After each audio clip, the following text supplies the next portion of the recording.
Hello everyone. जो लड़की तुम अभी देख रहे हो वो असल में एक डीमन है। ये डीमन कैंग बितना की बॉडी को कंट्रोल कर रही है। तो सवाल ये है, क्या कैंग बितना सच में मर चुकी है और ये डीमन उसके अंदर आखिर कैसे घुस आई? तब हमें दिखाया जाता है कि जब कैंग बितना अपने आखिरी सांसें ले रही थी, उसके शरीर से खून बह रहा था। ऐसा लग रहा था जैसे किसी ने उसका कत्ल किया हो। कुछ ही देर बाद उसके शरीर से उसकी आत्मा निकलती है और तभी उसके सामने एक रहस्यमयी और भयानक दरवाजा खुलता है। ये नर्क का दरवाजा है जहाँ बुरी आत्माओं को दंड दिया जाता है। इस नर्क का नाम गहना है। बितना अंदर जाती है और हमें पता चलता है कि गहना के अंदर कई तरह के नर्क हैं जो अपराधों के हिसाब से बांटे गए हैं। बितना जिस नर्क में जाती है उसका नाम है मर्डरर्स हेल। यहाँ पर उन लोगों को लाया जाता है जिन्होंने किसी का खून किया हो। यहाँ पर हमें दो नए कैरेक्टर से मिलवाया जाता है। पहला इस नर्क का जज जिसका नाम जुस्तीतिया है और दूसरा उसका असिस्टेंट वालाक। ये दोनों यहाँ पर उन आत्माओं को दंड देते हैं जिन्होंने किसी का मर्डर किया हो। लेकिन जब वालाक बितना को देखता है तो वो हैरान रह जाता है क्योंकि उसके पास जो लिस्ट है उसमें बितना का नाम ही नहीं होता। फिर बितना यहाँ कैसे आ गई? वालाक ये बात जुस्तीतिया को बताता है, लेकिन जुस्तीतिया इस बात को नजरअंदाज कर देती है और वालाक को कह देती है कि बितना को दंड दे दो। तब बितना डरी हुई कहने लगती है, मैं भी एक जज हूँ और मुझे किसी ने चाकू से मारा था। इस पर जुस्तीतिया जवाब देती है, यहाँ सिर्फ उन्हें लाया जाता है जिन्होंने किसी का खून किया हो। बितना इस बात का विरोध करती है और कहती है, मैंने कभी किसी का खून नहीं किया। वालाक फिर जुस्तीतिया से कहता है, जरूर कोई गलती हुई है, हमें बेल से बात करनी चाहिए। तुम्हें पता है ना, एक बार जो किसी को नर्क में भेज दिया गया तो फिर उसे वापस नहीं लाया जा सकता जब तक कि उनकी सजा पूरी ना हो जाए। लेकिन जुस्तीतिया कुछ नहीं सुनती और आखिरकार बितना को भी दंड दे देती है। आगे वहाँ पर एंट्री होती है इस नर्क के डायरेक्टर की जिसका नाम बेल है। बेल की एंट्री सच में काफी औसम होती है। बेल जुस्तीतिया से कहता है, तुमने जिस लड़की को दंड दिया है ना, उसने किसी का भी मर्डर नहीं किया था। क्या तुम अपनी गलती मानती हो? लेकिन जुस्तीतिया कहती है कि इसमें मेरी कोई गलती नहीं है। बेल काफी नाराज हो जाता है और जुस्तीतिया को सजा के तौर पर धरती पर जाने को कहता है और 10 ऐसे मर्डरर को सजा देने को कहता है जिन्हें अपनी गलतियों का पछतावा ना हो। और ये काम पूरा करने के लिए जुस्तीतिया के पास सिर्फ 1 साल का समय होता है। ये सुनकर वालाक को हंसी आ जाती है क्योंकि ये 1 साल में 10 ऐसे मर्डरर को सजा देना नामुमकिन है। तब बेल कहता है, वालाक तुम भी धरती पर जाओगे जुस्तीतिया के साथ। ये सुनकर वालाक की हंसी गायब हो जाती है। तब जुस्तीतिया बेल की बात मानने से इनकार कर देती है। तब बेल गुस्से में जुस्तीतिया के करीब बढ़ता है और अपनी नुकीली से दिखने वाली चीज जो उसके शरीर से बाहर निकल रही है उसे जुस्तीतिया के शरीर के अंदर डालकर हवा में उठा देता है, जिस कारण जुस्तीतिया तड़पने लगती है। तब जुस्तीतिया बेल की बात मान जाती है। अगर 1 साल में जुस्तीतिया ने ये काम पूरा नहीं किया तो सजा के तौर पर उसे मार दिया जाएगा। जिसके बाद जुस्तीतिया बीना के डेड बॉडी के पास जाकर उसके सर पर हाथ रखकर देखती है कि उसके साथ आखिर हुआ क्या था और वो खुद बितना के शरीर में घुस जाती है। तो अब नर्क की जज बितना के शरीर में है और अब ये यहाँ पर क्या क्या कारनामे करने वाली है,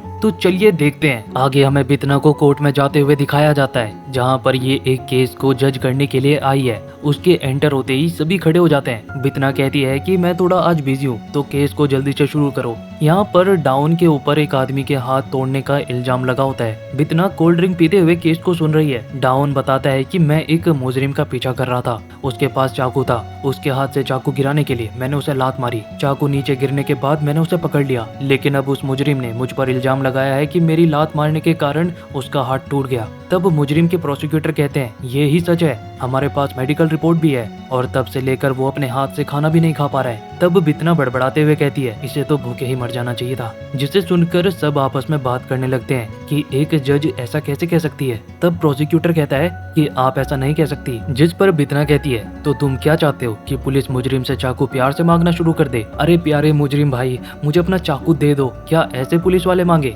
ये सुनकर डेवन मुस्कुराने लगता है और बाकी सब लोग काफी हैरान होते हैं क्योंकि आज तक कभी भी उन्होंने बितना का ये रूप नहीं देखा था और असल में तो ये बितना है ही नहीं, लेकिन ये बात इन्हें नहीं पता। आगे बितना कहती है कि ऐसे छोटे मोटे केस तुम मेरे कोर्ट में मत लाया करो। तब बितना घड़ी देखती है और जल्दी से डेवन से कहती है कि तुम अपना आखिरी स्टेटमेंट दो। जिस पर डेवन कहता है, मुझे अपने किए पर कोई पछतावा नहीं है, बस मुझे इस बात का अफसोस है कि मैं उसके साथ नरमी से पेश आया। तब बेतीना अपना फैसला सुनाती है। सीन यहाँ पर कट हो जाता है और हमें छोटे छोटे बच्चों को दिखाया जाता है जो कि ये जानना चाह रहे हैं कि आखिर कानून की आंखों में पट्टी क्यों बंधी होती है। तब वहाँ से बितना को गुजरते देखकर सभी बच्चे उससे से ये सवाल करने लगते हैं। तब हमें डाउन को दिखाया जाता है जो किसी को फोन करके बता रहा होता है कि जज ने मुझे निर्दोष घोषित किया है। वहीं पर ही बितना बच्चों को कहती है कि मैं कोई जज नहीं हूँ, मैं तो एक डीमन हूँ। जिसकी बात सुनकर सभी बच्चे हंसने लगते हैं और कहते हैं कि डीमन तो बहुत ही डरावने होते हैं, पर आप तो खूबसूरत हो। जिसे सुनकर बितना को काफी अच्छा लगता है और बितना इनके सवालों का जवाब देने के लिए तैयार हो जाती है।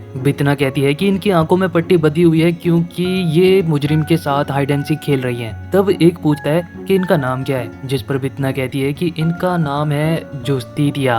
और तब एक बच्चा पूछता है कानून के होने के बावजूद भी बुरे लोग अच्छा जीवन क्यों जी रहे हैं, जिस पर बितना कहती है क्योंकि इस दुनिया में जस्टिस खत्म हो चुका है। जिसके बाद वो सभी बच्चों को ये बोलने के लिए कहती है और फिर सभी बच्चे उसके पीछे पीछे ये दोहराने लगते हैं कि जस्टिस खत्म हो चुका है। ये सब देखकर डेवॉन खुश दिखाई देता है। अगले सीन में जज का शुक्रिया अदा करने के लिए डेवॉन भागकर उनके पास आता है, लेकिन बितना उसकी बात सुने बिना अपना सारा सामान उसे दे देती है और कहती है कि इसे मेरे ऑफिस पर दे देना। और फिर बितना अपनी गाड़ी में बैठती है और वहाँ से चली जाती है। आगे हमें कुमैंडो नाम के व्यक्ति को दिखाया जाता है जिसके पास डेवॉन आकर कैंग बितना के सारे सामान देता है और उसके पूछने पर डेवॉन कहता है कि कैंग बितना जल्दबाजी में अपनी गाड़ी से कहीं चली गई। कैंग बितना एक चर्च में जाती है जहाँ पर जीसस को देखकर वो अपनी आंखें नहीं खोल पा रही है। तब कैंग बितना एक चश्मा पहनती है और चर्च पर एक लड़की जो कि जीसस के आगे रो रही है, कैंग बितना उससे कहती है कि भगवान कितने निर्दयी है ना, वो सब सुनते हैं लेकिन कुछ करते नहीं।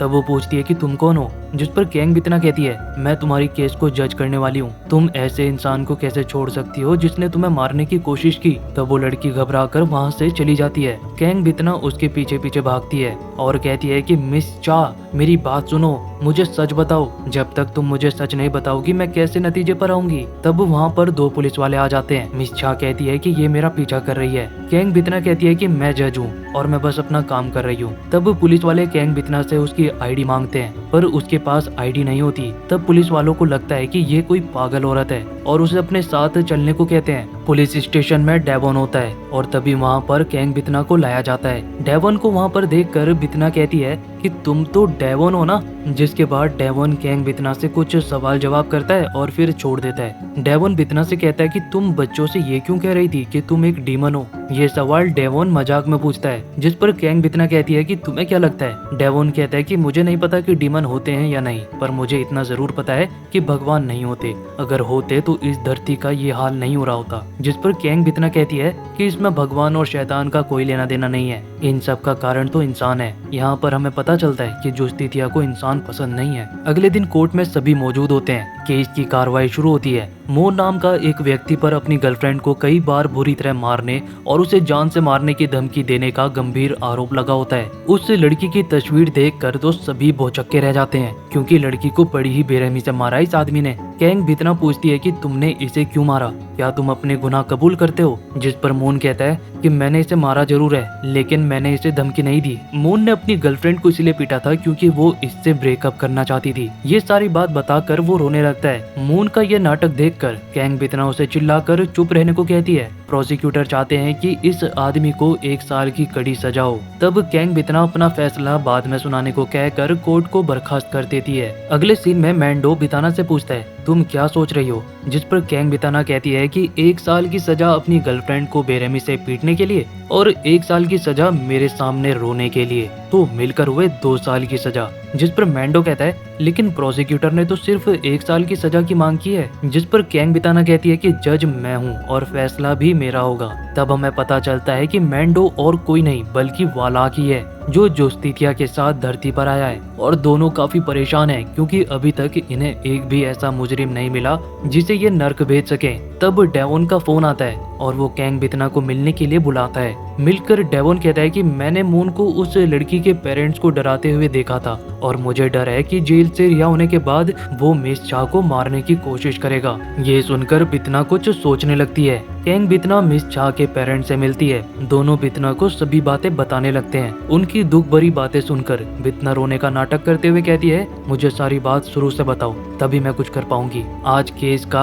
आखिरी दिन है, सभी कोर्ट में मौजूद होते हैं। सभी इसी उम्मीद में है कि आज मून को कड़ी से कड़ी सजा सुनाई जाएगी। तब कैंग बितना कहती है कि मून ने गंभीर जुर्म किए हैं लेकिन हमें नहीं भूलना चाहिए कि ये इसने गलती से की है और इसने अपनी गलती मान भी ली है, तो इसे अब इस जुर्म के लिए 3 मिलियन वॉन का पेनल्टी भरना होगा, जिसे सुनकर सभी काफी हैरान होते हैं और कैंग बितना के फैसले से खुश नहीं दिखाई देते, जबकि मून का तो खुशी का ठिकाना ही नहीं रहता। कैंग बितना के फैसले से मिस चा के पेरेंट्स टूट जाते हैं। डेवोन भी कैंग बितना के इस फैसले से खुश नहीं दिखाई देता। तब कैंग बितना कहती है, मैंने उसे सजा कानून के मुताबिक ही दी है, मैं खुद अपनी मर्जी से उसे सजा नहीं दे सकती। ये सब कहकर कैंग बितना वहाँ से चली जाती है। मून के जेल से छूट जाने के बाद डेवोन उसे धमकाते हुए कहता है, अगर तुम मिस चा के आसपास भी दिखाई दिए तो फिर देख लेना मैं तुम्हारा क्या हासिल करूंगा। लेकिन मून के दिमाग में तो कुछ और ही चल रहा है। डेवोन मिस चा के पास जाता है, वहाँ पर मिस चा के पेरेंट्स भी होते हैं। वो चा को अपने साथ ले जाने के लिए आए हैं, पर मिस चा उन्हें वहाँ से चले जाने के लिए कहती है। ना चाहते हुए भी इन्हें वहाँ से जाना पड़ता है। इसी तरह कुछ हफ्ते बीत जाते हैं। मिस चा डर कर अपने कमरे से बाहर नहीं निकल रही। मिस चा अपने डैड को फोन करती है। उधर कैंग बितना को काफी गुस्सा आ रहा है कि अभी तक मून ने उसे मारा क्यों नहीं। तब कैंग बितना अपनी जादू से देखती है कि मून मिस चा को मारने के लिए हथियार ले रहा है। ये देखकर कैंग बितना खुश होकर वहाँ से जाने लगती है। अब हमें मिस चा को दिखाया जाता है, जिसके दरवाजे पर मून आ जाता है और वो जबरदस्ती उसके घर में घुस जाता है। मून मिस चा को मारने लगता है और उसे बुरी तरह पीटने लगता है। मिस चा रोते हुए उसे कहती है कि मुझे छोड़ दो। मून उसे डराते हुए और धमकाते हुए कहता है, अगर तुमने किसी को ये बताया तो मैं तुम्हारे पिता को मार डालूंगा, मैं तुमसे मिलने के लिए आता रहूंगा। ये कहकर मून वहाँ से जाने लगता है। जबकि हम देखते हैं कि मून की इस टॉर्चर से परेशान होकर मिस चा फांसी से लटक कर अपनी जान देना चाहती है। उधर कैंग बितना सोचती है कि अब तक मिस चा को मून ने मार दिया होगा। तब कैंग बितना खुशी से मून के पास जाती है और पूछती है, क्या तुमने उसे मार डाला? कैंग बितना उसे अपने पास बुलाती है और फिर एक जादुई खंजर को निकालती है। कैंग बितना का ये प्लान था कि जब मून मिस चा को मार देगा तो वो जाकर मून को मार देगी। इस तरह से वो 10 मुजरिम को सजा देगी ताकि खुद को बचा सके। इसी के साथ ही इस कहानी का पहला एपिसोड खत्म हो जाता है। तो अगर आपको ये एक्सप्लेनेशन अच्छी लगी हो तो लाइक करो, शेयर करो और हाँ, चैनल को सब्सक्राइब करना मत भूलना। मिलते हैं इसके अगले एपिसोड में।